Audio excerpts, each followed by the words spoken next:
Yes, people, what's happening? Welcome back to the channel and welcome back to another video. First things first, guys, make sure you run the likes up, subscribe if you're new around here, all that good stuff. And as always, leave your thoughts in the comments below. And obviously, it's a little bit of a lull in proceedings. It's the international break. But in today's video, guys, I'm going to be discussing our number 9, Nicolas Jackson, because I'm seeing a lot of discourse around him. I'm seeing a lot of people doubting him. I'm seeing a lot of, the ways that he's being spoken about compared to people that he's done better than, and that costs twice as much money for him. There's a big difference in the way that people speak about Nicolas Jackson compared to the way they speak about Erasmus Højlund, a Marcus Rashford, a Kai Havertz, for example. So I'm just going to set the record straight on Jackson, really, and say that basically the guy needs to be given more respect. The guy deserves more respect. More respect should be put on his name. I don't think enough people are giving him the credit he deserves for how good a footballer he actually is. Now, none of us, myself included, are going to sit here and say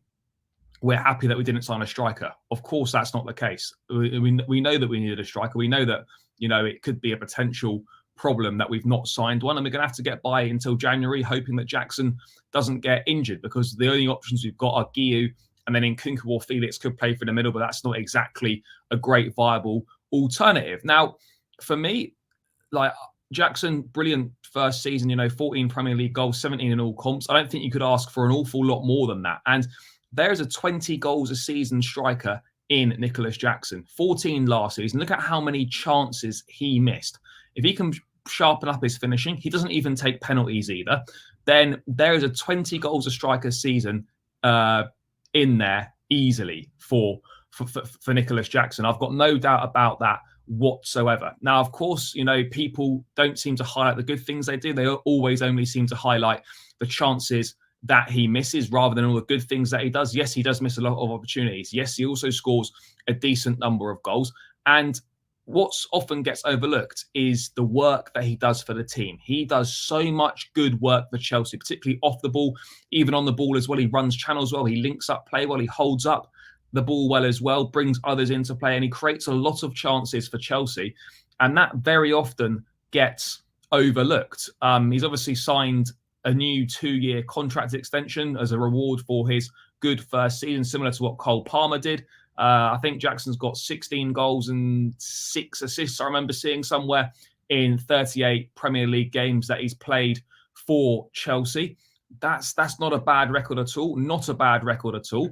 And it just confuses me as to why people think that Nicolas Jackson's not a good footballer, because I'm not really sure what entirely they're basing that theory on, because they can't be watching him on a regular basis. I refuse to believe that any Chelsea fan that watches Nicolas Jackson every week with their own 2 eyes can come to the conclusion that he's not a good footballer. He's not a promising player. He's not a 20 goals a season striker once he sorts his finishing out or that finishing improves.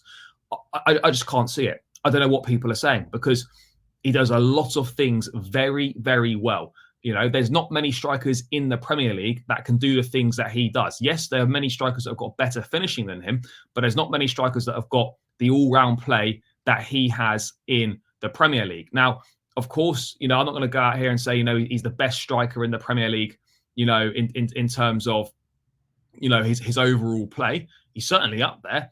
But obviously, the big thing that he's going to be judged on is his goals. And we're going to want more goals from him. But if you actually look at what Jackson has done since, stats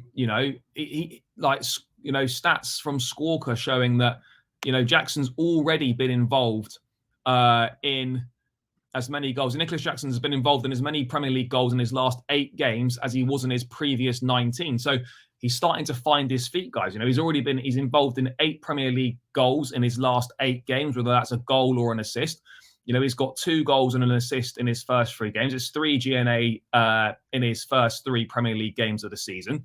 And he is a really effective player. So I don't understand why he's spoken about so differently compared to the way that Rasmus Højlund's spoken about, compared to the way that Kai Havertz is spoken about, for example. People talk about Kai Havertz being reborn at Arsenal.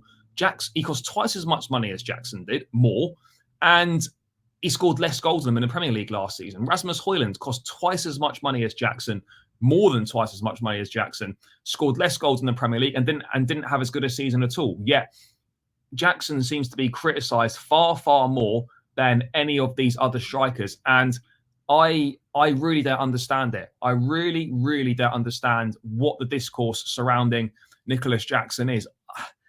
I, I don't get it. Now, of course, I would have loved an Ivan Toney, a Victor Osimhen, but obviously, money talks at the end of the day. And I tell you what, we won't be in Turkey at 25 years of age. I can tell you that for free. We will be playing Premier League football and banging goals in for Chelsea at 25. We won't be in the Turkish league doing up bits for Galatasaray in the Europa League and all that shit. I can tell you for free, my striker will not be doing that. But Jackson's numbers are impressive. If you take away the fact that he doesn't take penalties, and there's further stats that show that actually without penalties, and I know non-penalty goals is not exactly the be-all and end-all, but since the start of last season, Jackson's got 16 non-penalty goals, and that's the same as Rashford and Saka combined. Now, I know that Rashford and Saka aren't out-and-out centre forwards, but these are guys that produce a high volume of goal contributions. Well, certainly Saka, not so much Rashford. I don't think he'll ever become that same player that he was in that 22-23 season when he got 30 in all comps. I just don't think that guy exists. But it goes to show the sort of company that Jackson's keeping for a player who's still very inexperienced and for a player that is very, very new to the Premier League just at the start of his second season. So I don't think that Jackson's achievements should be frowned upon at all. And I've got no doubt in my mind that he's going to be a really important player for Chelsea going forwards. I still think it's a mistake from the club to be putting this much pressure on him at such an early stage in his Chelsea career, to be the guy that we rely on for the goals. But that's the scenario that we find ourselves. And he could have done with someone, for him to learn from, to take the pressure off him slightly. But, Jackson, pressure makes diamonds. And hopefully Jackson is going to be one of those guys that thrives under the pressure and uses that to push on. Everyone at the club is delighted with him. Maresca's happy with him as well. But it's a big season for him. There's no doubt about it. And whilst, Chelsea will be hoping the likes of Felix, Neto, Palmer, Sancho, Mudryk, etc., and Kunku can all step up and contribute, there is going to be a large reliance on Nicolas Jackson to get these goals that we're looking for to fire us to silverware and to fire us back into the Champions League. That much is very, very clear. And hopefully he can do that.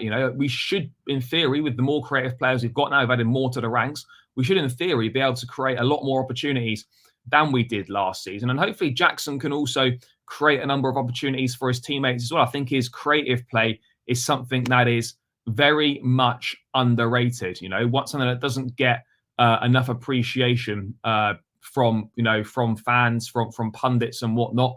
I just think a lot of people don't realise how good Nicolas Jackson is. And of course, I understand that probably fans of their own team are always going to slightly big their players up a bit more than the average fan would.